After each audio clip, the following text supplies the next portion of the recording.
Okay जी। So we are going to begin with a class. हम एक class बना के जो अर्लियर चीज़ें थी थोड़ा सा ओवरव्यू करेंगे, and then we are going to discuss copy constructor, passing objects to member functions in parameters, private functions and destructors. So पहले start करते हैं with a skeleton code. Hash include a stream and using namespace std int main. So this is the skeleton that we are going to use. और अब हम सबसे पहले ये करते हैं कि एक class बनाते हैं. So let's say the class that we are going to make is called table. So class table is the name of the class, and for this class we need to define some data members that are more often private. तो हम उसको private में define कर लेंगे, and we say कि हमारा जो table है it's going to have some length as integer. ठीक है. So let's just keep it as the only data member for this class, और बाद में हम इसमें और भी डाल सकते हैं. Let's begin with this one data member. और फिर हम यहाँ पे पब्लिक में कुछ मेंबर फंक्शंस बना सकते हैं, और हमने बात की कि हम यहाँ पे कंस्ट्रक्टर्स जो बनाएंगे वो भी हम यहाँ पे पब्लिक एक्सेस के साथ बनाएंगे, क्योंकि अगर कंस्ट्रक्टर आपका पब्लिक एक्सेस के साथ नहीं है तो वो कॉल नहीं होगा, और कॉल नहीं होगा तो ऑब्जेक्ट नहीं बनेगा. ठीक है. So all the functions including constructors that you want to have methods access to from outside of the class, उसको आप सारा पब्लिक में रखेंगे. सो लेट्स से हमारे पास कुछ फंक्शंस हैं यहाँ पे. एक है int get length, और इस फंक्शन को आप करेंगे कॉल करेंगे तो ये क्या करेगा, ये जो भी करंट ऑब्जेक्ट है उसका लेंथ रिटर्न करके आपको दे देगा. एक और फंक्शन डाल देते हैं void set length int a, और ये फंक्शन क्या करेगा, a में इसको जो भी वैल्यू आएगी ये करंट ऑब्जेक्ट जिसके ऊपर ये फंक्शन कॉल हुआ है उसको a की वैल्यू असाइन कर देगा. In other words it's going to modify the value of length. एक कंस्ट्रक्टर भी बनाते हैं यहाँ पे, क्योंकि अगर हम कंस्ट्रक्टर ना बनाएं तो जैसे ही ऑब्जेक्ट बनेगा उसका लेंथ जो है वो ज़ीरो से इनिशियलाइज हो जाएगा. So zero is not a good value for length. तो हम चाहते हैं कि थोड़ी सी रीजनेबल वैल्यू हो. अगर आप देखना चाहते हैं तो यहाँ पे हम एक फंक्शन बनाते हैं void print, एक फंक्शन है एक और ये हमारे ऑब्जेक्ट को प्रिंट करेगा. सो यहाँ पे हम कर लेते हैं cout दिस लेंथ. ठीक है. अब अगर हम यहाँ पे इस क्लास के कुछ ऑब्जेक्ट्स बनाएं, टेबल t1 और t1 डॉट प्रिंट, तो इसने वैल्यू हमें प्रिंट कर दी 0.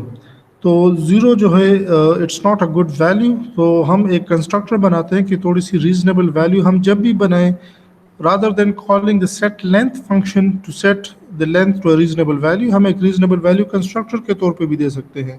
So as we said, the name of the function is going to be table, return type इसका नहीं होगा, और इसको हम let's say ये हमारा default constructor है, इसको हम कुछ पास नहीं करते, और हम कहते हैं कि जो भी ऑब्जेक्ट बने जिसको हम लेंथ की वैल्यू ना दें, so the default length value should be 5.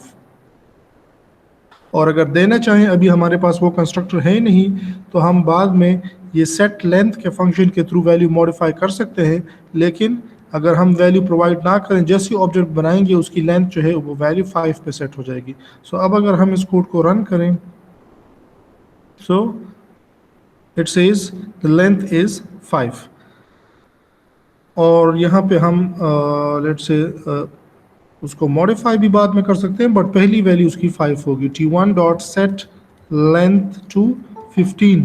तो ये हमने लेंथ की वैल्यू जो है वो आगे 15 पे सेट कर दी है. और अब हमें अगर हम यही प्रिंट का फंक्शन दोबारा कॉल करें तो t1 डॉट प्रिंट, और अब ये हमें वैल्यू देगा 15. इसको ज़रा यहाँ पे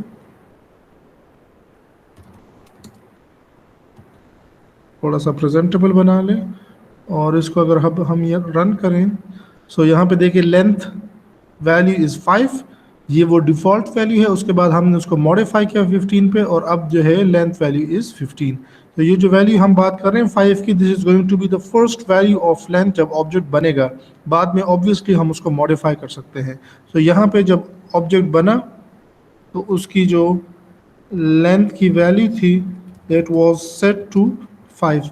यहाँ पे हमने उसको प्रिंट करवा के कंफर्म कर लिया। देन यहाँ पे हमने लेंथ की वैल्यू को सेट कर दिया 15 पे, और यहाँ पे हमने प्रिंट करके उसको कंफर्म किया कि वैल्यू जो है वो 15 पे अपडेट हो गई है। So this are the member functions and sum and a constructor that we have seen. अगर जैसे हमने बात की कि we can have overload, we can overload the constructor by defining other versions of it, और हमें parameters के अंदर difference रखना पड़ेगा। So table, this is another constructor, और इसको हम length की कोई value pass कर सकते हैं, let's say int a को, और यहाँ पे हम उसको कह सकते हैं कि length is equal to a। तो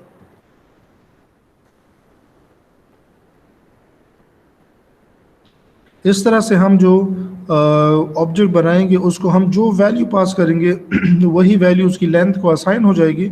लेकिन अगर नहीं पास करेंगे तो डिफ़ॉल्ट कंस्ट्रक्टर जो है उसको 5 से इनिशियलाइज कर देगा। सो टेबल T2 अगर हम बनाएं, so if you do not pass anything to T2 तो T2 का लेंथ क्या होगा, इट्स गोइंग टू बी 5। और अगर हम यहाँ पे प्रोवाइड करना चाहें लेट्स से 20, सो यहाँ पे T2 लेंथ की वैल्यू जो है वो हो जाएगी 20। यहाँ पे अगर हम ये वैल्यू प्रोवाइड करते हैं तो कौन सा कंस्ट्रक्टर कॉल होगा, ये दूसरे वाला कंस्ट्रक्टर कॉल होगा। वो वैल्यू जो हम वहाँ पे पास करें वो a में आ जाएगी और a से लेंथ को असाइन हो जाएगी। We can see that in example. यहाँ पे हम जो है T2 को प्रिंट कर लेते हैं and that is going to see provide us with the length value of 20 for T2। और यहाँ पे आप देख सकते हैं कि T1 has got initial value of 5 then updated to 15, और T2 जो है वो इनिशियलाइज ही हो गया 20 के साथ। ठीक है, so the starting value for T2 is 20 because we have used this second version of the constructor, और यहाँ पे हम डायरेक्टली उसको 20 वैल्यू पास कर रहे हैं। ठीक है जी, हेलो। अच्छा, अब जिस तरह से हम ये कंस्ट्रक्टर्स डिफरेंट ओवरलोड करके बना सकते हैं, तो हम कंस्ट्रक्टर जो है उसको ऐसे भी बना सकते हैं कि हम उसको कहें कि ये ऑब्जेक्ट जो है मुझे इसकी तरह का ऑब्जेक्ट बना के दो। ये कंस्ट्रक्टर्स हमें पर्टिकुलरली इम्पोर्टेंट होंगे जब हमारे पास यहाँ पे डेटा मेंबर एक ना हो, ज़्यादा हो। फिर बजाय इससे कि हम बताएं कि लेंथ इतनी हो, विड्थ इतनी हो और ये इतना, ये सारा बताने की बजाय अगर हम उसको कहें कि मुझे इसी तरह का एक ऑब्जेक्ट बना के दें। मसलन यहाँ पे अगर हम थोड़ा सा और इसमें डाल दें, डेटा मेंबर्स विड्थ भी है हमारे पास इसके अंदर, इंट हाइट भी है, फ्लोट प्राइस भी है और स्ट्रिंग कलर भी है। So let's say it has got multiple data members.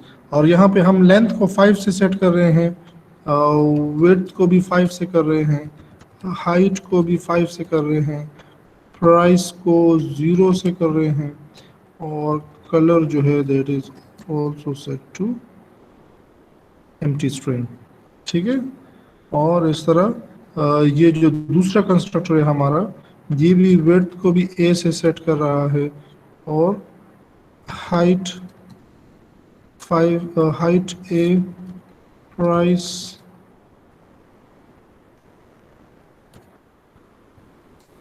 तो ये इस तरह से हमारे पास कंस्ट्रक्टर्स आ गए। इस तरह से हम ऐसे कंस्ट्रक्टर्स भी बना सकते हैं कि जो लेंथ के लिए अलग वैल्यू ले, विड्थ के लिए अलग ले, क्योंकि इट डजंट मेक सेंस के इन सब की वैल्यू जो है वो कॉमन होगी, वो डिफरेंट होनी चाहिए और हो सकती है। इस वजह से हमें वो कंस्ट्रक्टर्स भी बनाने पड़ेंगे जिसमें हमें मल्टीपल पैरामीटर्स पास करने पड़ेंगे हर एक के लिए अपनी, के एक से लेंथ की वैल्यू सेट हो जाए, एक से विड्थ की, एक से हाइट की, और इस तरह से वो काम हम कर सकते हैं। लेकिन यहाँ से बताने का मकसद ये था कि in order to make a copy constructor, हम उसको कहेंगे कि हम उसको टेबल का एक ऑब्जेक्ट पास होगा, उसको हम बाय रेफरेंस पास करेंगे और इसको हम कहेंगे कि ये जो ऑब्जेक्ट इस लोकेशन पे पड़ा हुआ है मुझे इसी तरह का एक ऑब्जेक्ट जो है वो बना के दे दें। ठीक है, सो लेट्स से अब मेरे पास T2 एक यहाँ पे एक ऑब्जेक्ट है, तो अगर मैं ये बताऊं कि एक नया ऑब्जेक्ट बनाओ T3, ठीक है, तो टेबल T3, और मैं ये बताऊं कि T3 के लेंथ को इस तरह से सेट करो, उसकी विड्थ को ये करो, उसका जो हाइट है वो ये हो, प्राइस ये हो, कलर ये हो, बजाय से कि मैं ये 4-5 एट्रीब्यूट्स एक साथ सेट करूं और वही वैल्यूज मेरे पास ऑलरेडी T2 के अंदर हैं, तो मैं ये काम कर सकता हूं कि मुझे T2 की तरह का एक ऑब्जेक्ट बना के दे दो। ठीक है, so the role of a copy constructor is to look into this object T2 और T3 को उसी के मुताबिक उसी की कॉपी बेसिकली बना दे। ठीक है, so instead of providing all these parameters and setting them one by one, we can just provide the object to have a copy of कि हमें इसी तरह का एक ऑब्जेक्ट चाहिए और ये हमें वो चीज़ जो है वो यहाँ पे बना के दे देगा। अच्छा, so in order to create a copy हम क्या करेंगे, दिस कि हमारा जो नया ऑब्जेक्ट बनेगा, दिस जो है वो T3 को रेफर कर रहा है यहाँ पे, जिसके लिए ये कंस्ट्रक्टर कॉल हुआ है। जो दिस की लेंथ क्या हो, this is a pointer, so we are going to use the arrow with it. This की लेंथ जो है वो बिल्कुल T के लेंथ की तरह हो। करंट ऑब्जेक्ट की विड्थ जो है वो T के विड्थ की तरह हो। This height T dot height, this price T dot price, this color T dot color।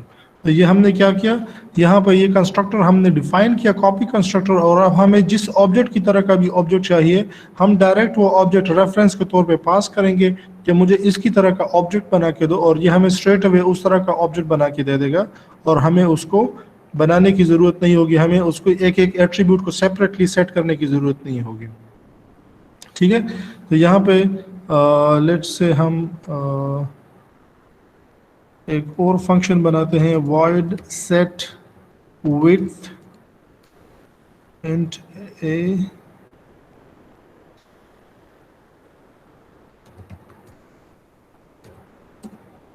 ठीक हो गया। तो ये ऑब्जेक्ट्स हमने बनाए, यहाँ पे हम क्या करते हैं, T2 जो है उसकी विड्थ जो है वो भी चेंज कर लेते हैं और उसको वैल्यू सेट कर देते हैं 35। ठीक हो गया, और यहाँ पे हम उसको कहते हैं कि T3 का ऑब्जेक्ट बनाओ we should be a copy of T2। तो प्रिंट T3 डॉट प्रिंट, और प्रिंट के फंक्शन को भी हमने मॉडिफाई करना होगा क्योंकि हम सिर्फ लेंथ को प्रिंट कर रहे हैं। अब हमारे पास काफ़ी सारे डेटा मेंबर आ गए। सो सी आउट विड्थ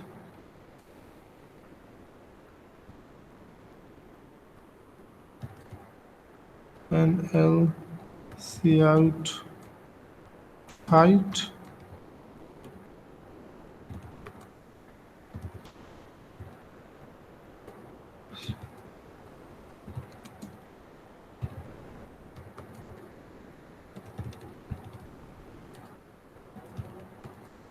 और कलर।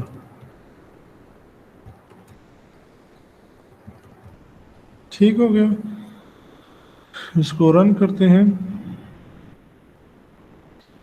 और यहाँ पे आप देखें कि बाकी ऑब्जेक्ट्स के ये सारे हमारे पास इसको मैं क्लैरिफाई करने के लिए यहाँ पे सी आउट की एक स्टेटमेंट देता हूँ कि सी आउट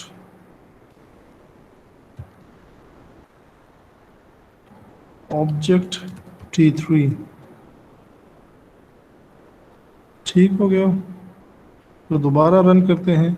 तो ये ऊपर जो भी वैल्यूज़ हैं वो हम जो पीछे अर्लियर कोड से प्रिंट कर रहे थे वो थे, लेकिन यहाँ पे अगर आप देखें तो ये ऑब्जेक्ट T3 प्रिंट हो रहा है जो लास्ट डिटेल्स हैं।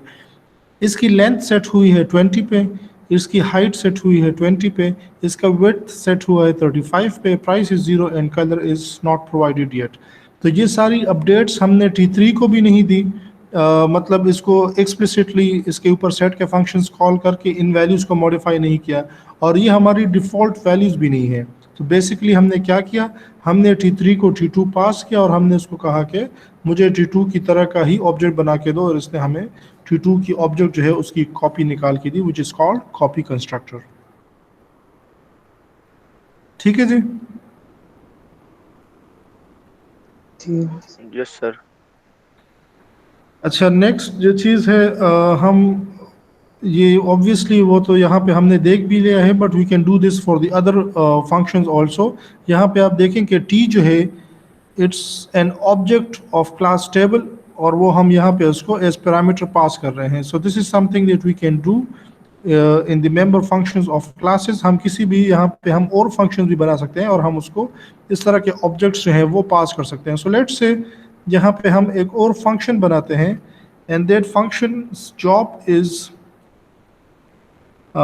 To compare. सो हम उसकी रिटर्न टाइप जो है उसको बूल रख लेते हैं, और हम क्या करेंगे, हम कंपेयर करेंगे टेबल्स को, ठीक है, और उसको हम क्या पास करेंगे, टेबल टाइप का एक ऑब्जेक्ट पास करेंगे। सो बेसिकली ये बताना मकसद था कि just like we pass other type of parameters to functions, जब हमने टेबल डिफाइन कर लिया एज अ क्लास, तो हम इस क्लास के ऑब्जेक्ट्स को भी एज पैरामीटर्स पास कर सकते हैं मेंबर फंक्शंस को, ठीक है।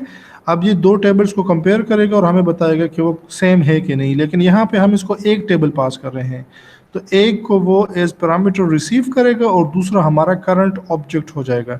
यहाँ पे अगर मैं फंक्शन कॉल करूँ T3 dot compare table T2, ये दोनों देख लो कि इसकी इनकी वैल्यू सेम है कि नहीं है, ठीक है।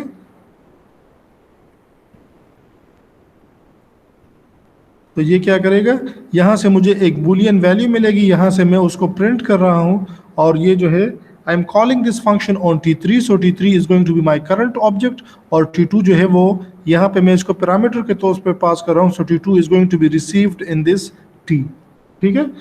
तो दिस का जो रेफरेंस है, that is going to, this pointer is going to refer to this object T3, और T जो है that is going to have a copy of T2. So now the job or the task is to compare whether the two tables are the same or not. तो comparison के लिए हम क्या करेंगे, if this length किसकी length, T3 की length is equal to T dot length, अगर इन दोनों की length same है, and this width is equal to T dot width, and this height is equal to T dot height। हम इसमें price और colour को भी डाल सकते हैं, but let's say for now according to our understanding हम कहते हैं कि अगर किसी टेबल की लेंथ, विड्थ और हाइट एक जितनी है, तो वी वुड से कि वो टेबल्स जो हैं वो सेम हैं, ठीक है। So we are comparing the length, width and height. So if that is the case, अगर ये तीनों चीजें मैच करती हैं तो क्या करो, रिटर्न 1, ठीक है, which means we have got a match, else return 0, we do not have a match. तो इसको अगर हम अभी रन करें, so we have got a value of 1 which says के we have got a match for the objects T2 and T3, और match क्यों आया, because we have created T3 as a copy of T2, so obviously they are going to have the same values, they are just like each other। लेकिन अब अगर हम इसको T3 से change करें T1 पे, so we are basically comparing T1 table with T2। T1 जो है that is going to be received in the function as the current object, और this का जो पॉइंटर है वो पॉइंट करेगा T1 को, T2 is again going to be received in the local variable T that we are passing as parameter over here। ठीक हो गया। अब हमारे पास वैल्यू जो है वो बुलियन में आ गई 0 के, ये दोनों ऑब्जेक्ट्स जो हैं ये एक जैसे नहीं हैं। तो इस तरह से हम मल्टीपल ऑब्जेक्ट्स जो हैं मल्टीपल इस तरह के एनालिसिस कर सकते हैं, और उसके लिए अगर हमें टेबल या कोई भी क्लास जो है उसका ऑब्जेक्ट पास करने की ज़रूरत पड़ जाती है as parameter, so we can do that just like we did with the other basic data type. उसी तरह से हम इनको भी पास कर सकते हैं। बस यहाँ पे अगर इंट ए होता तो यहाँ पे जिस तरह से हम कर रहे हैं कि जिसको हम पास कर रहे हैं int A, so T has got a type of a table, T एक टेबल है, तो उसी तरह से हम यहाँ पे टेबल टी लिख लेंगे और एक टेबल टाइप का ऑब्जेक्ट जो है वो पास हो जाएगा इस फंक्शन को। ठीक है जी,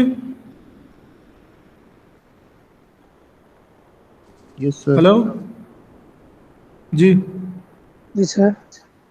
ठीक है, यस सर। कोई क्वेश्चंस तो नहीं है? अच्छा अच्छा, नेक्स्ट जो चीज़ हम डिस्कस करेंगे there is private functions. Private functions आप इतना इस स्टेज पे इतना फ्रीक्वेंटली उसको नहीं देखेंगे, but at some time you may need to introduce private functions. ठीक है, प्राइवेट फंक्शंस जो हैं इसका मतलब ये है कि आपने एक फंक्शन भी बनाया, but since it's private it can not be accessed from outside of the class.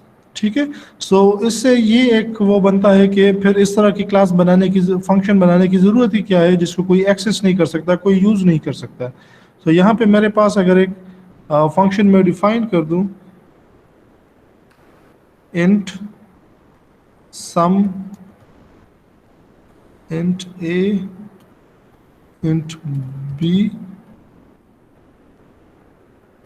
Return a plus b, तो ये मैंने क्या किया, यहाँ पे एक मेंबर फंक्शन डिफाइन किया। That member function is going to take two values a and b and is going to return the sum of those values. ठीक है, और वो रिटर्न टाइप जो है that is going to be integer. So function हमने ठीक बनाया using following whatever the rules being provided, but हमने इस फंक्शन को प्राइवेट एक्सेस स्पेसिफायर के अंदर डिफाइन किया है। सो जिस तरह से हम इन T1 और T2 पे ये सारे फंक्शंस कॉल कर रहे थे, हम ये फंक्शन इस पे कॉल नहीं कर सकते। हम यहाँ पे अगर लिखें T2 डॉट सम, नाम सम ही रखा है, हाँ सम, T2 डॉट सम 2 3, अगर हम ये फंक्शन कॉल करें, so it's going to give us an error that this function is out of the scope. ठीक है, it's not within the context, इसको हम एक्सेस नहीं कर सकते। So what is the need to have such functions?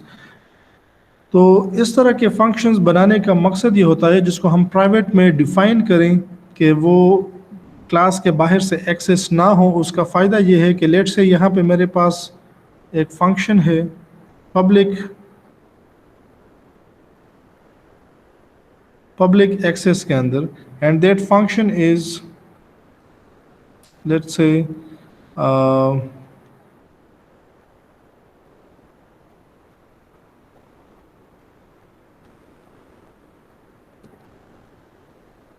void change length। ठीक हो गया, तो ये फंक्शन जो है चेंज लेंथ ये हमने बनाया है पब्लिक स्पेस के अंदर, और यहाँ पे हम कहते हैं कि this length is going to be equal to sum this length or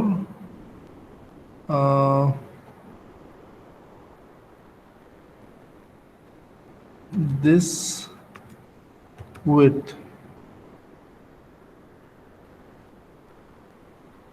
ठीक हो गया। So now if we call this function change length, सम को तो हमने देख लिया कि उसको हम एक्सेस नहीं कर सकते, so T2 dot change length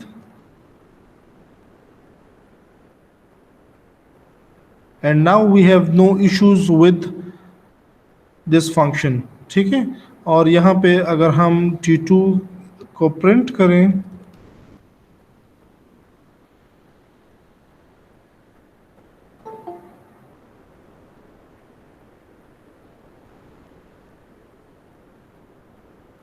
so ये आप देख लें कि जब हमने उसकी वैल्यू प्रिंट की तो उसकी लेंथ की वैल्यू जो है वो 55 पे चली गई, बिकॉज वी आर सेइंग कि उसकी जो लेंथ की वैल्यू थी और विड्थ की वैल्यू थी उनको सम करो और लेंथ की वैल्यू के तौर पे उसको असाइन कर दो। तो यहाँ पे पिछली वैल्यू 20 थी, उसको 35 के साथ ऐड किया, and now the modified value of length is 55। It doesn't make sense. हमारा मकसद बेसिकली ये डेमोन्स्ट्रेट करना था कि हमने आउटसाइड ऑफ द क्लास से ये फंक्शन कॉल किया चेंज लेंथ, ये हमने कॉल की बाहर से। ठीक है, हमने यहाँ पे क्लास के बाहर से कॉल की T2 के साथ, ये फंक्शन हमने यहाँ से कॉल की, और इस फंक्शन के अंदर हमने ये फंक्शन कॉल किया सम का, और सम को यहाँ पे हमने प्राइवेट फंक्शन के तौर पे डिफाइन किया है। सो हम यहाँ पे ऐसे फंक्शन बनाएंगे प्राइवेट एक्सेस के अंदर कि जो हम नहीं चाहते कि बाहर से एक्सेस हो, हम नहीं चाहते कि कोई भी बंदा डायरेक्ट जो है इस फंक्शन को एक्सेस करे। सो इस तरह के काम जो है आप दो वजहों से कर सकते हैं। वन, इंटरनल फंक्शनैलिटी, जब ये आपको चाहिए हो तो आप इस तरह से प्राइवेट फंक्शन बना सकते हैं। मतलब ये फंक्शन जो है अगर आप ये सारा इसके अंदर कोड करते तो ये फंक्शन इतना बड़ा हो जाता कि आप जो है इसकी रीडेबिलिटी और उसका इशू आ जाता। तो आपने क्या किया, इसको ब्रेक डाउन किया 2 या 3 फंक्शंस में, और अब इसका जो सीक्वेंस में जो 2-3 फंक्शंस हैं आप नहीं चाहते कि वो बाहर से डायरेक्टली एक्सेस हो। सो आप सिर्फ उसको इस फंक्शन के अंदर से एक्सेस करना चाहते हैं। So that's why you have provided them as private functions. ठीक है, आपके पास अगर ऐसा है कि मेरे ये ए फंक्शन जो है ये काफ़ी बड़ा है, so instead of calling A that has got 100 lines, में अगर ये कर लूँ कि मैं ए, बी और सी फंक्शन 3 में उसको ब्रेक डाउन कर लूँ, और ए के अंदर जब ए का कोड ख़त्म हो तो बी कॉल करूँ, फिर बी के अंदर से सी कॉल करूँ, तो बेसिकली वही काम होगा, लेकिन मेरे फंक्शंस थोड़े से छोटे हो गए और उनकी रीडेबिलिटी बढ़ गई।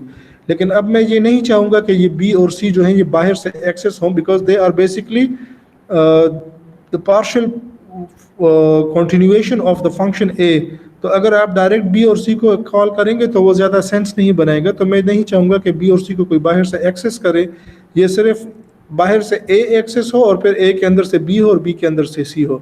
So for such internal functionalities हम इस तरह से प्राइवेट फंक्शन बना सकते हैं।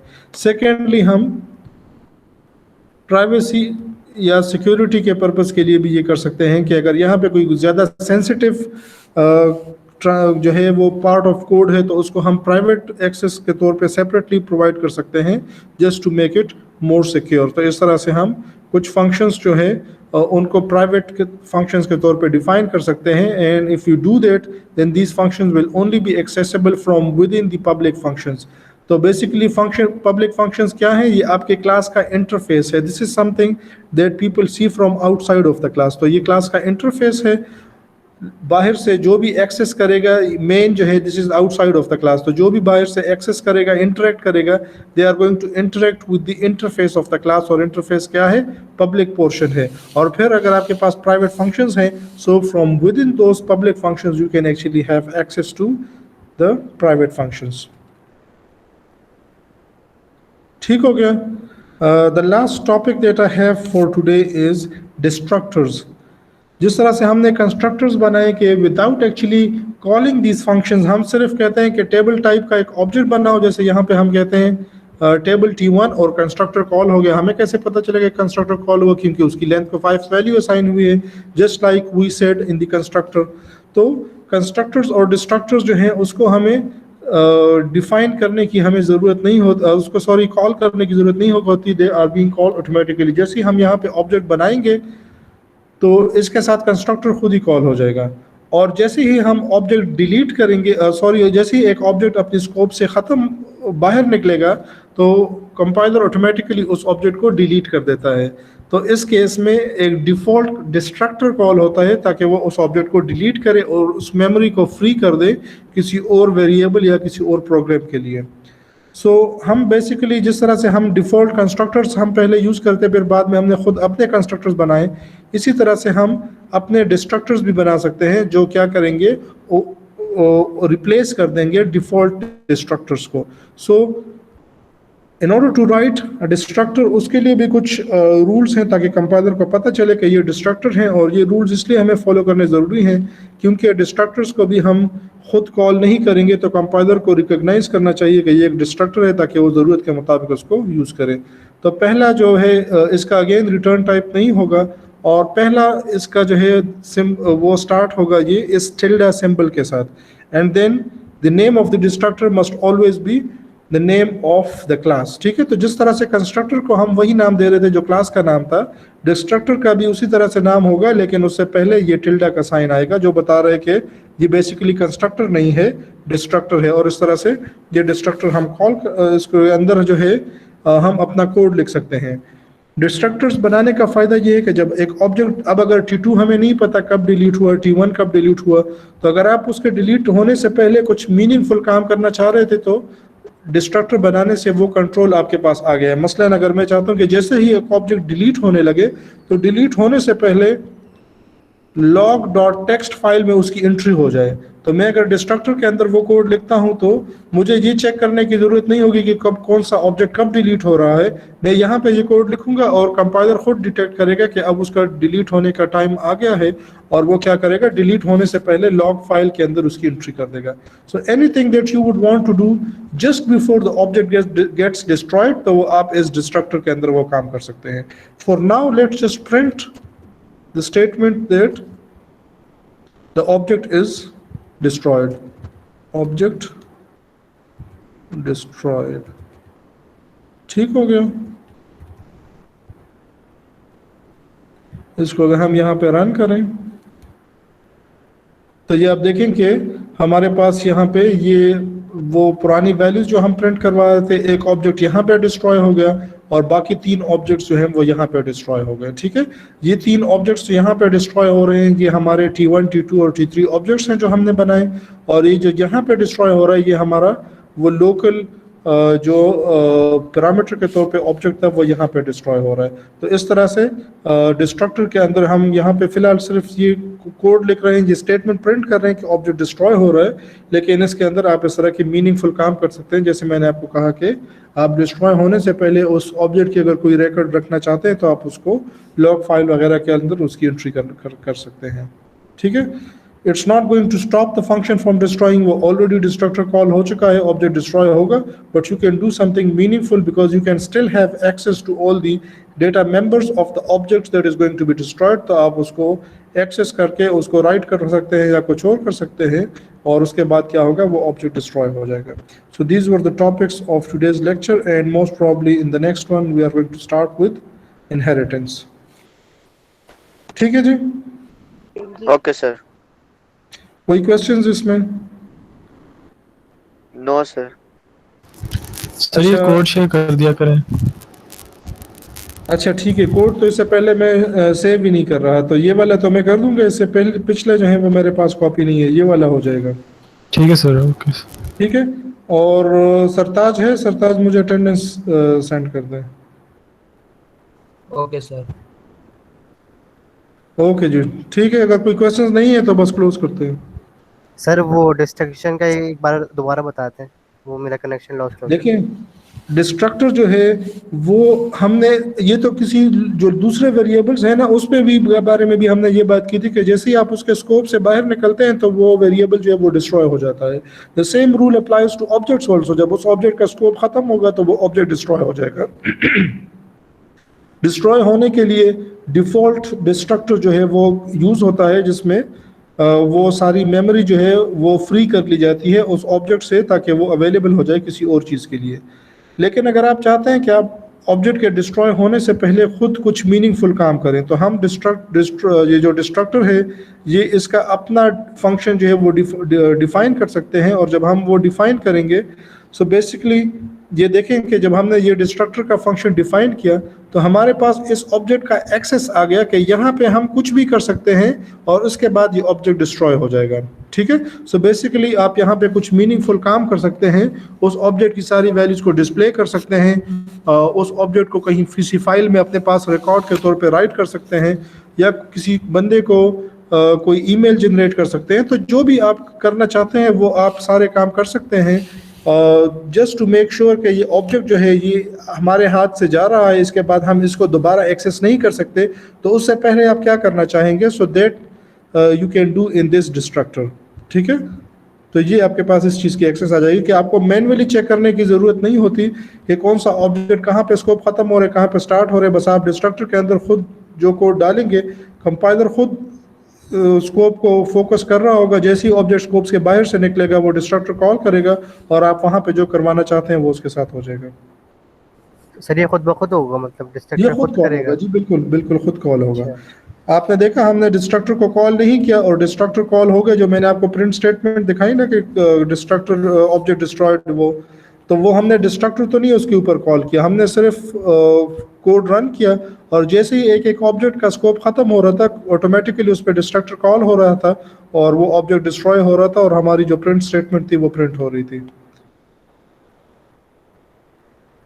ठीक है। Okay sir. ये जो हम कंस्ट्रक्टर और डिस्ट्रक्टर का नाम वही रखते हैं कि जो क्लास का नाम हो, वो इसीलिए रखते हैं ताकि कंपाइलर खुद इस चीज़ पे फोकस करे, खुद इसको डिटेक्ट करे कि कब मैंने कंस्ट्रक्टर कॉल करना है और कब डिस्ट्रक्टर कॉल करना है। तो कंस्ट्रक्टर और डिस्ट्रक्टर दोनों हम एक्सप्लिसिटली कॉल नहीं करते, ये कंपाइलर खुद ही कॉल करता है। वो खुद अंदाज़ा लगाता है कि अगर मेरे पास मल्टीपल कंस्ट्रक्टर्स हैं तो कौन सा कॉल होगा और डिस्ट्रक्टर जो है और ये कब कॉल करने हैं। और सिर्फ ये ख्याल रखना है कि डिस्ट्रक्टर के साथ वो टिल्डा का साइन आ जाएगा, ताकि अगर वो, क्योंकि अगर आप वो नहीं लगाएंगे तो then it's going to be mistakenly understood for a constructor. तो दोनों में फ़र्क लाने के लिए टिल्डा का साइन जो है, so it's the same like a constructor in terms of its declaration, लेकिन साथ में टिल्डा का साइन आएगा। ठीक है जी, ओके जी, थैंक यू।